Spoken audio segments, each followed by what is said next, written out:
weche manyien wan go kani jotije mag sirkal mamalo koro nyalo buonjo bang' yudo meto mar osara.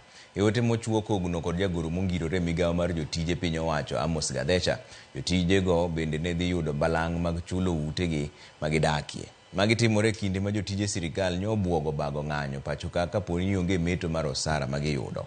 Walter Nyambaga nigi ler mar wachni. Otende kod ogirimiti mar chulo jotije mar sirkal tero mar ariyo. E kidieny mar jotije sirkal machamo osara mapiny mogik mar Sh16,910 biro dhi dala ka buonjo adua bang' yudo meto mar osara nyaka Sh18,250. Jogo ma yudo osara ma Sh19,220 e dwe koro dhi yudo Sh20,560 kochakore dwe mar abiriyo mar higani.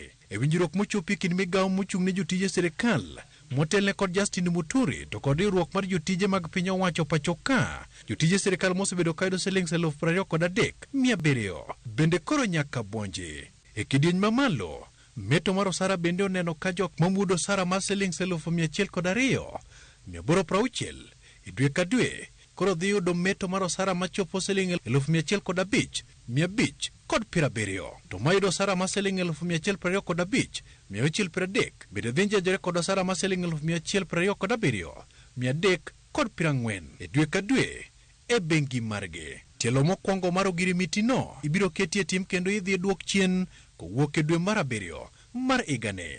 We have been engaged both with the Salaries and Remuneration Commission and the Public Service Commission and the National Treasury.